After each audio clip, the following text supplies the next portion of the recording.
Olá, alunos e inscritos do meu canal. A aula de hoje será uma aula sobre explicação do clima e vegetação. Compreender a influência da vegetação no clima significa entender a importância que as florestas possuem na preservação do equilíbrio ambiental. Aqui quem fala é a professora de Geografia, Welma Pereira. Clima e vegetação. As pessoas às vezes confundem o termo, o significado de tempo atmosférico e de clima. Vamos entender aqui. O tempo atmosférico refere-se às condições momentâneas da atmosfera, verificada em um determinado lugar. O clima está relacionado às mudanças do tempo atmosférico durante um longo período. Para caracterizar o clima de um município, região ou país, os meteorologistas observam e estudam as condições do tempo atmosférico durante 30 anos seguidos. No decorrer desse tempo, são analisadas as variações de temperatura, umidade do ar, ventos e quantidade de precipitação. Então, vamos entender melhor. Por exemplo, se eu disser, hoje o clima está quente, esse termo, hoje o clima está quente, está incorreto. O correto é dizer, hoje o tempo está quente. Porque o tempo refere-se a um estado momentâneo. Pode ser que o clima daquela região seja fria, mas naquele dia o tempo atmosférico está quente ou está chuvoso. Então, o clima está relacionado com as características climáticas de uma região, de uma área. Se você for analisar Minas Gerais, por exemplo, o sul de Minas Gerais apresenta condições climáticas mais amenas, mais frias e é mais chuvoso. Já o norte de Minas, as condições climáticas lá é quente e mais seco, certo? Então, pode haver um dia em que o norte de Minas esteja com a temperatura atmosférica mais fria e mais chuvosa. Então, estou me referindo ao tempo e não ao clima. Certo, gente? Então, o tempo, a gente tem que utilizar o termo, hoje o tempo está chuvoso, e não utilizar o clima, porque o clima se refere a condições climáticas de uma área ou região. Para analisar as condições climáticas do globo terrestre, nós temos que fazer o estudo das zonas climáticas, que estão diretamente relacionadas com o movimento de translação da Terra, que gira em torno do Sol durante 360 dias aproximadamente, né? 65 dias.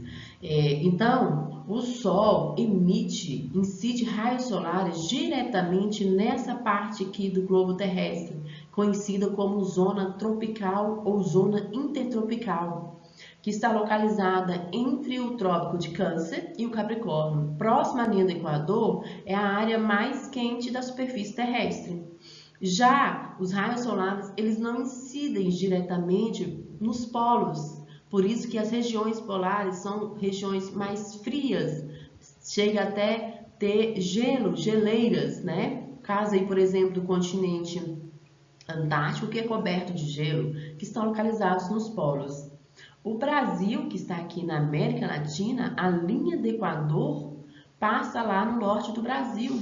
Então, condições climáticas de clima equatorial, clima quente e bastante chuvoso.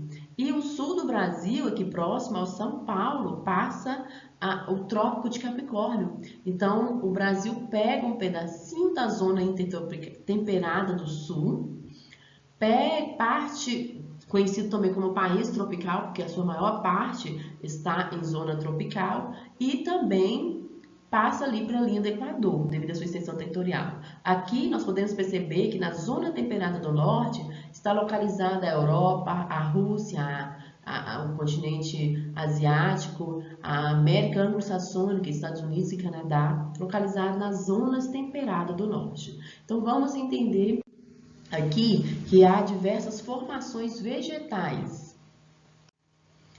Florestas tropicais, aqui de verde, nós podemos encontrar a floresta amazônica, as savanas aqui de roxo, aqui na África, conhecido como savanas, aqui no Brasil, cerrado.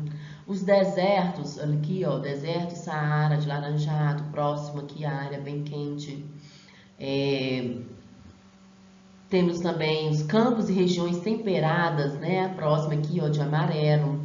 Então nesse mapa aqui, tundra, né? A vegetação aqui de áreas bastante gelada, de clima frio polar. Aqui a baixa temperatura impede o crescimento de árvores. Aí surgem em alguma época do ano aí gramíneas, vinques, musgos, né? Então a temperatura impede o crescimento de árvores. Aqui nós temos florestas temperadas, estilo coníferas, né? Então nesse mapa aqui nós podemos representar e dizer que as formações vegetais estão diretamente relacionadas às condições climáticas da região. Clima e vegetação. Existem vários tipos de climas. Climas quentes, em que as médias de temperatura são elevadas ao longo do ano. Climas frios, em que as médias são baixas. Climas mais úmidos, com maior ocorrência de chuvas. E climas secos, onde a chuva é escassa. Aqui no Brasil, região norte, clima equatorial. A região nordeste, clima semiárido. A região aqui, ó, Planalto Central, clima tropical. Temos aqui ao sul, clima subtropical. O clima litorâneo aqui, ó, conhecido também como mares de morros, e a formação da Mata Atlântica, uma das vegetações mais devastadas do mundo. Né? Então, o clima semiárido, por exemplo, aqui no Nordeste, é um clima seco e muito quente. E aqui no norte da Amazônia é um clima quente e muito úmido. Né? E aqui na floresta da Amazônia, Mata Atlântica, tropical, úmido. Então, relação aqui de dois mapinhas de climas e de formação vegetal. O número 1 aqui representa a floresta amazônica. Aqui, onde o clima é tropical típico, é o Cerrado.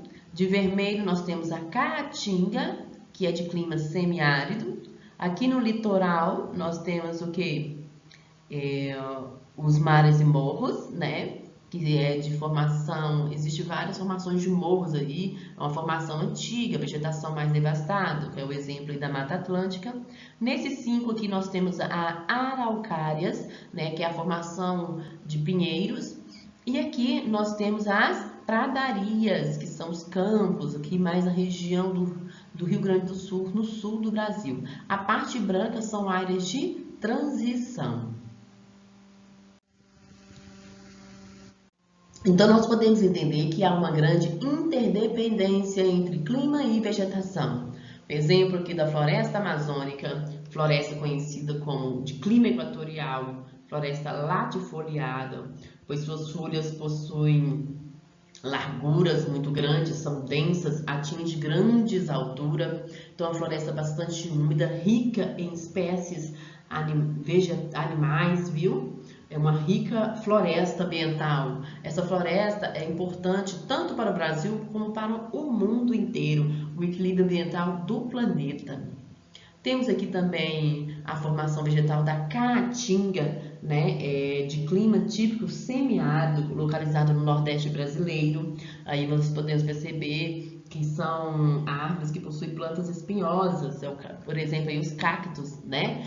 E o clima aqui é bastante seco, solo bastante empobrecido. Temos aqui também o Cerrado, de clima tropical semiúmido. É a segunda maior formação vegetal do Brasil, localizada no Planalto Central. É composta por árvores baixas e retorcidas, mas apresenta também grande biodiversidade. Aqui nós temos as araucárias, nessa formação aqui em formato de pinheiros, né, de clima subtropical, localizado lá mais ao sul do Brasil, no estado do Paraná. E nessa formação aqui são as pradarias. O que são pradarias? São conhecidas também como pampas, né, composto por vegetação rasteira, formado por herbáceas, gramíneas, lá no sul do Brasil, Rio Grande do Sul.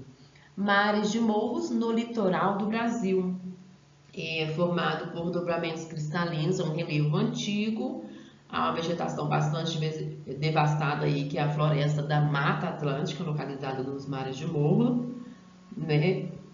E conhecida e está no litoral do Brasil, né? Então, desde o processo da exploração da cana-de-açúcar até hoje, né? No litoral do Brasil, onde se encontra as grandes capitais e as grandes metrópoles, por isso é bastante devastado. E temos aqui uma vegetação muito importante, também conhecida como vegetação de transição, que é o Pantanal, localizada no Mato Grosso e Mato Grosso do Sul. É considerado a vegetação heterogênea, composta por diferentes ecossistemas.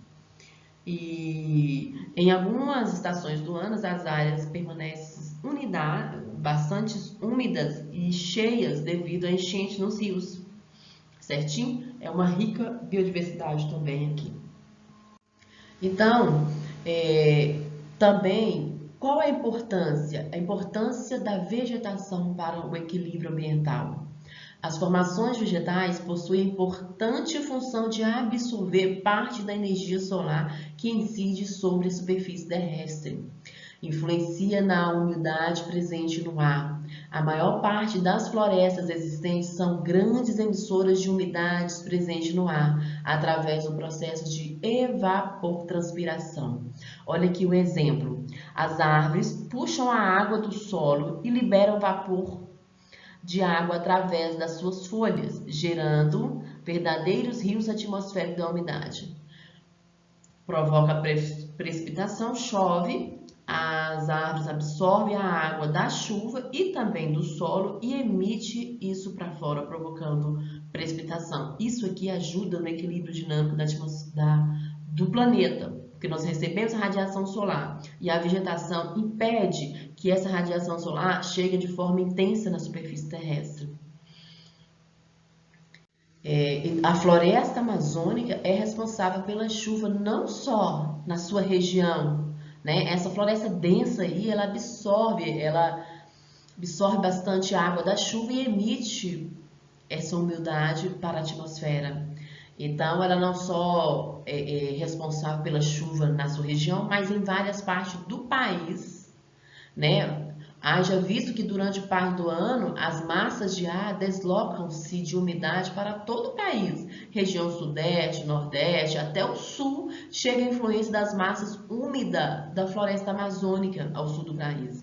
E essa floresta também é importante para o planeta, porque as florestas elas absorvem o CO2, gente, que é o dióxido de carbono emitido pela atmosfera através das fumaças que saem de indústria, de carros, de queimadas.